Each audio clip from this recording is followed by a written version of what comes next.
What's up, FOA Squad? I'm Anthony, and welcome to our channel, Life with Anthony. I hope that you guys are doing well out there.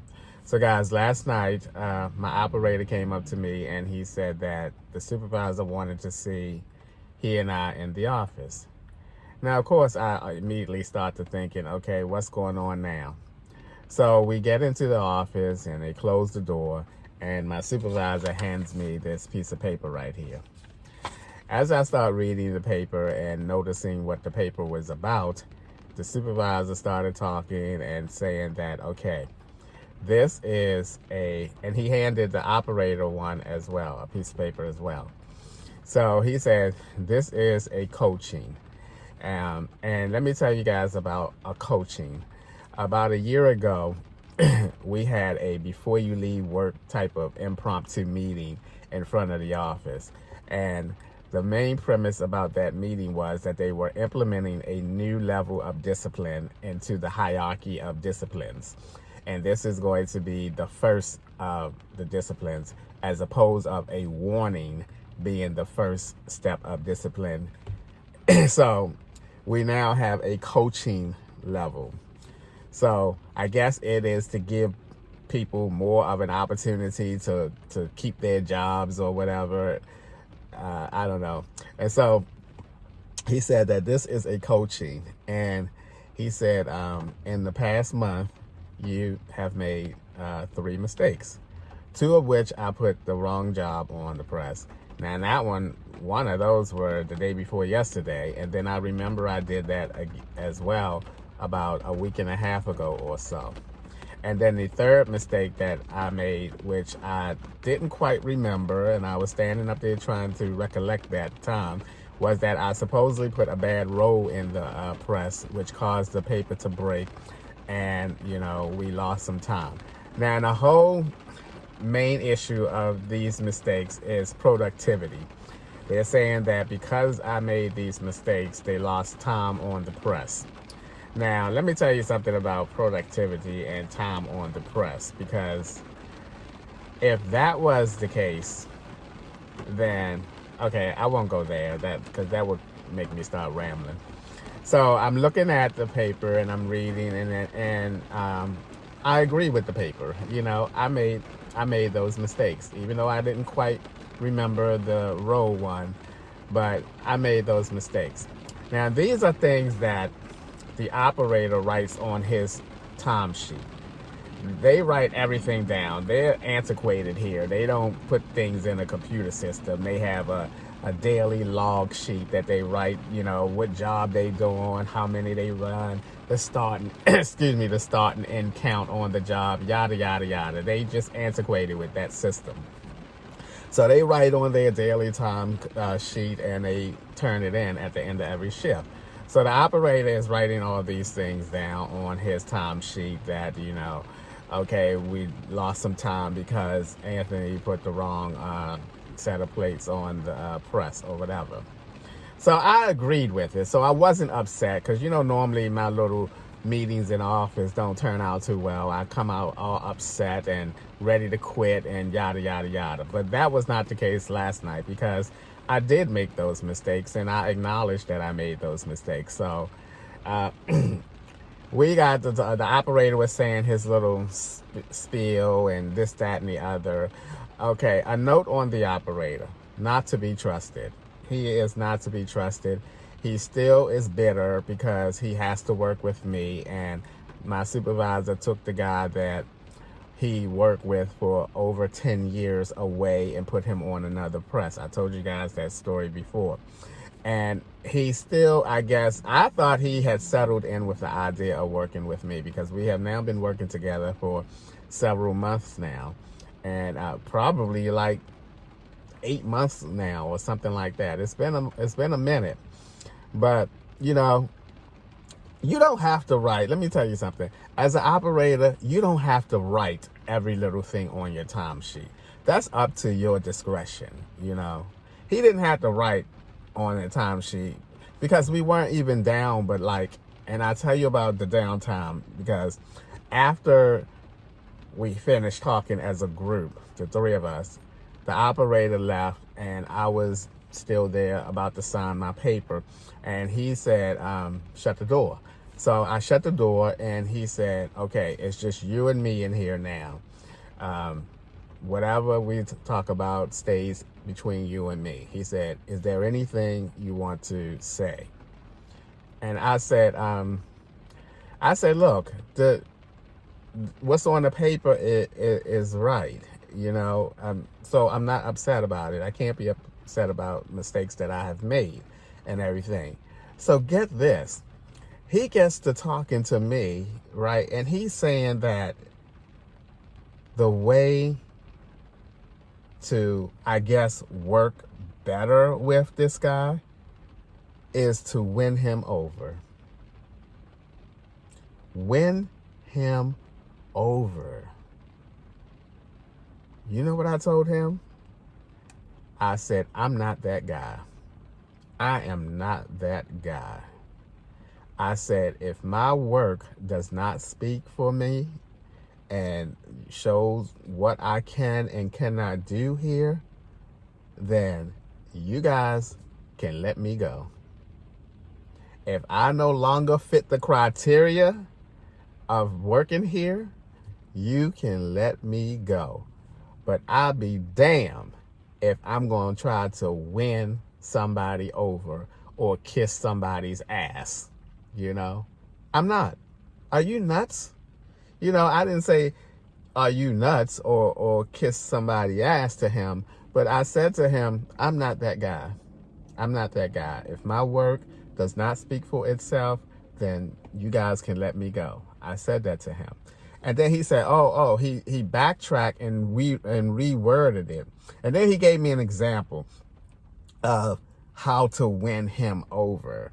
He said, I was over on Press 3 last week or earlier this week or whenever, and the operator was down for something, and the road tender said, I'll do that. You know, he implied that I should jump in there and help the operator do little small things to show him that, okay, I support him and all this crap. Hell with that bull crap, because you know why? You make $3, $4, or $5 more than me as an operator. Do your own damn job. When the press shuts down, it is your responsibility to take the lead and do whatever it is that, whatever reason the press shut down, to fix that problem. Not me.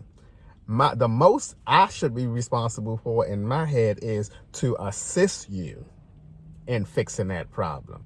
I'm not going to jump in there, I got it, just to make you happy, just so that you can do less work, or just so I can impress you. No, because you know why? You and I are old school. We in that same generation, even though he's in his 60s and I'm in my mid 50s, but we've both been in this industry long enough to know. You know, he's been in it for over 40 years, and I've been in it for over 30 years, close to 33, 34 years. So we old school, you know.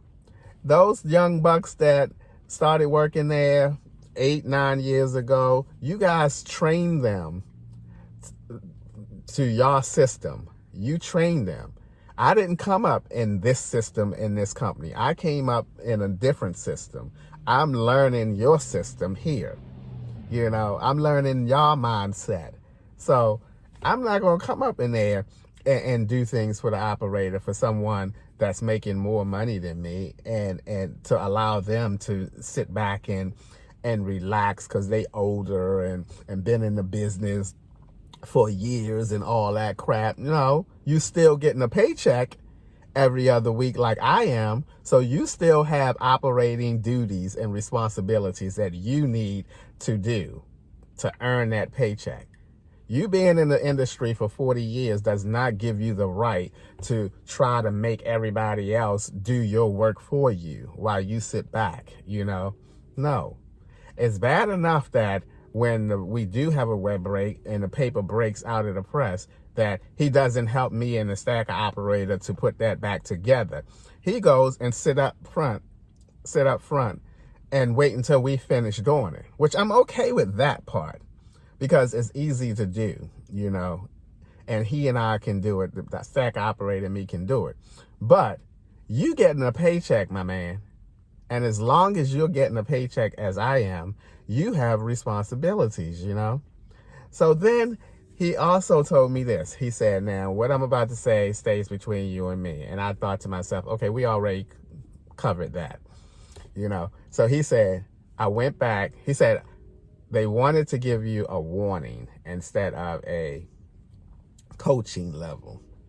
He said, but I went back to see what was the total time lost with all 3 mistakes that were listed on this paper. And he said it was only 32 minutes. I said 32 minutes. So 3 mistakes I made only cost 32 minutes of productivity time. And I thought to myself, why the hell am I in this office? Why am I in the office when this guy wastes 32 minutes every night, or a total of 3 a week, because he doesn't like to be running when the next shift comes. He stops running like 10 minutes every day. That's 40 minutes, 50 minutes a week. And y'all gonna pull me up in here for 32 minutes of downtime if this is the premise of all of these three mistakes. I was like, okay. So you know what I did? I left out of there. Oh, and then he said, he corrects things.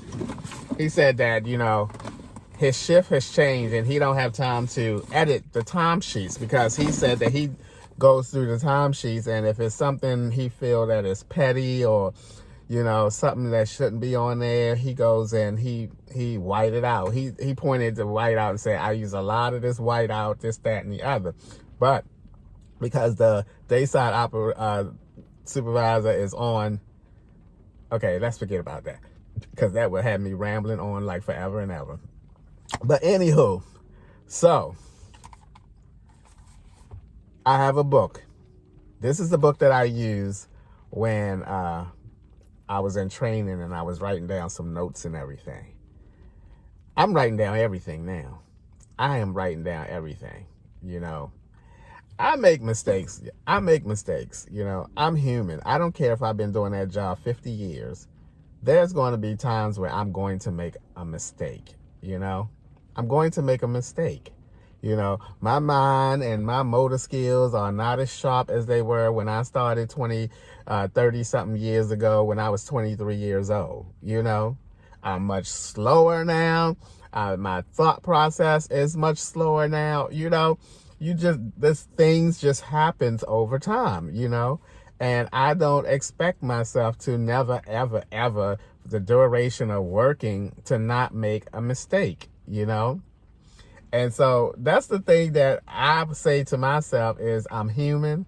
I'm going to make mistakes, and that's it.